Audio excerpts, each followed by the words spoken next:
Right, let me adjust this. All right, guys, I'm back. We're talking about the mass deportation of quite a lot of people. This has been happening for a while. It's not just the black people from the Caribbean. They have been removing European people from jobs. I know quite a lot of people who work in various places like hotels, like businesses like driving the buses and stuff like that. And this has been going on for quite a while, where they're removing people who, let's say, don't fit the criteria, right? Not all of them have committed a crime, but they're also taking that into consideration.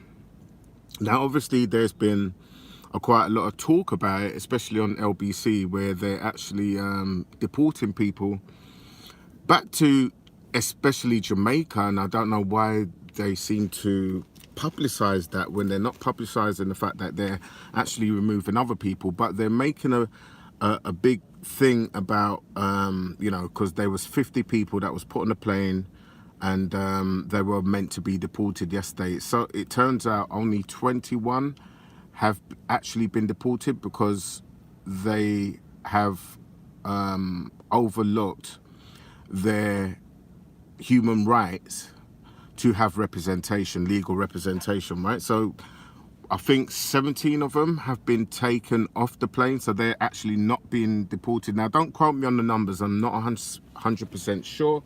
Let me see if I can get a little bit more information so I can actually give you the actual fact. But just give me a second. Let me look into this real quick. Okay, so let's get into this. So we're looking at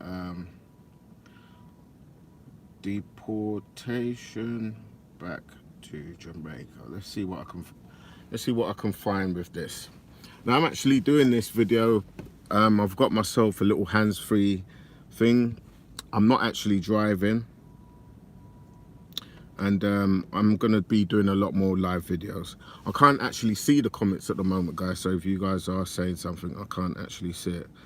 But let's just look at this. Right, so campaigners claim victory in bid to stop 50 deportations to Jamaica. Right, so let's open this one. Right, let me see if they've got any information here. Campaigners are claiming victory in their fight to stop the deportation of more than 50 people to Jamaica from the UK on Tuesday.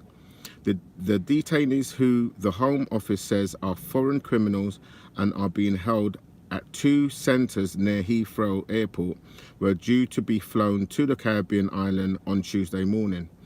Earlier on Monday, campaigners lost a High Court ruling, but later a Court of Appeal judge, Lady Justice Simler, reached a different decision. The charity detention action claimed the new ruling would affect 56 people, but the Home Office said the figure was closer to 30 and has asked the judge to reconsider. Human rights protesters blocked traffic. Right, okay. Detention action argued some detainees at Colnbrook and Harmonsworth centres still do not have a functioning mobile phone after issues with a nearby O2 phone mast, and did not have adequate access to legal advice. Lady Justice Simler ordered the Home Office not to remove any unless satisfied they had access to a functioning non-O2 SIM card on or before the 3rd of February. Activists also claim some of those facing deportation were as young as 13 when they moved to the UK. So this is what I would say in defense to those people who didn't have access to legal representation. Especially a lot of them who may have committed these crimes in, let's say, some of them committed these crimes 8 years ago, and have since, you know, they've gone to prison, they served their time, right? And they've come out, they've got a job, they've got a family, and they've actually started supporting their family, working. Some of them have bought their house and stuff like that. And they're going back to cases which has happened 8-10 years ago and deporting people for things that they have done 8 or 10 years ago, right? That will set a precedence. And the precedence that will set is that anyone who has committed a crime, right, they've paid their dues, they've done their time, they can fall into, you know, they can basically get deported, is what I'm basically saying. They can actually get deported for something which they've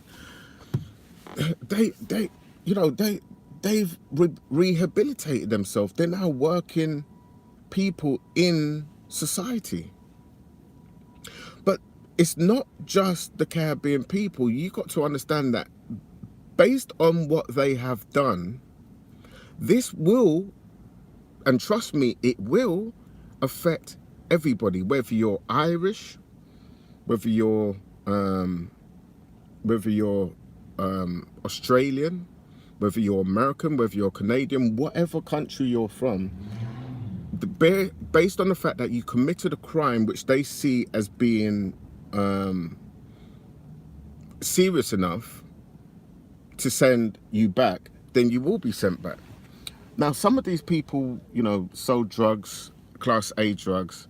I think there was one chap who was 17 and he got caught for selling Class A drugs, or he got caught with Class A drugs, and they said based on the amount that he had, and probably it was individually bagged, so he couldn't claim it as being for personal use, so they basically said that he was stealing, right? Now I'm not sure whether they allowed him to remain and sent the others back, but what we do know is some of these people have been given the right to seek legal advice and to fight their case, because some of these people have been over here since as young as 3, 4, 5, yeah? But the troubling thing is that they have served their time for their crime and since have gone on to be decent people in society, right? But yet they have been rounded up. That's the best way that I can describe it. Rounded up, detained. Some of them have been detained for days, for weeks. A charter flight has been ordered and they've been sent on a charter flight. Now, say it doesn't just affect Jamaicans, because it affects, there have been planes that have been leaving the UK, taking people back to Nigeria, taking people back to Ghana. And again, they have been Eastern European people who have been taken from their posts, from their work posts, and sent back also. So this has been affecting a wide number of people, but it hasn't been reported as much as it's been reported now with the Jamaican people. And they're saying the reason why this has been highlighted and been reported is because of the Windrush scandal, okay, where innocent people who was affected in a Windrush, they were sent back, right? Now that's been rectified. Well, do you know what? It hasn't completely been rectified, but I think they're working through that, because there is still a lot of people who is a part of the Windrush situation who got, you know, lost their house, been sent back to Jamaica. Some people have died through the stress of being uprooted when they've lived there 40, 50 years, being uprooted and sent back. So my thing is what really is going to come from this? I believe this will set a precedent, because you're going to have a lot of people now who are going to demonstrate on people who commit crimes from various places, yeah, that is deemed serious, okay, that has affected some of those people that they sent back to Jamaica. This will carry a precedent that anyone that commits a crime, whether you are Scottish, Irish, Australian, Nigerian, Jamaican, wherever you come from, you can, and quite rightly so, you may stand the risk of being deported, because if it happens for one, it must happen for everybody. Okay, else that will be deemed as, if it's only being affected to darker skinned people, then there will be a cry out to say that it's institutional racism. So these crimes can go back as far back as they deem fit. Okay, so even though you might be an upstanding individual in society today, yeah, married, got your family, you could still stand a risk of being deported. This looks just like what is actually happening in America today, because Donald Trump is actually actively deporting people. All right? Tell me what you guys think about this. I'm going to have a few people coming on, and we're going to be talking about things like this very soon, to do with people being deported. And one thing I will say is, where are the pastors? Where is the church when it comes down to standing up for justice, you know, for innocent people who are being affected by these things? If your pastor is taxing you money every week or every month when you pay your tithes, your offerings and your seeds, don't you feel that they have a moral and a moral and a religious duty to see things happening in society and to stand up and make a difference? Do you know, just down at that march yesterday, when they were basically trying to stop to get that plane to not leave with those 50 Jamaican people, sending them back to Jamaica, do you know how many white people was there? There were quite a lot of white people that was there.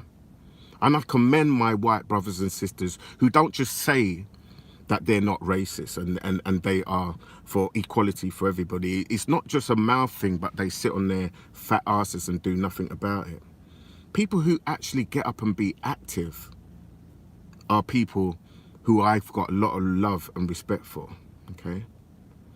But more so, these so-called Christian pastors and Christian people, how many of you are actually active and actually making a difference? You're for justice, you know? I know that I'm not perfect. I've done things in the past. And I'm sure every single one of you have done things in the past. Yeah, I haven't gone out and killed anybody. I haven't, you know, raped anyone or anything like that. But the fact of the matter is none of us are innocent. But then, more importantly, if you have rehabilitated yourself, if you no longer partake in those things and you actually are now working, what about the fact of, well, people can change? People can actually better themselves and go out in society and be a positive contributor to society. Or is it once you've done something, that's it for the rest of your life, you're tarnished with that brush? Interesting. But I'm going to have a few people coming on talking about this. And another thing that I'm going to be talking about at some point is this coronavirus stuff. It's getting serious, guys. And apparently there's a new one out there that's just hit Brazil, and it's even worse. Very interesting times. I've been me, and I'll catch you guys soon. See how I can end this now. Okay.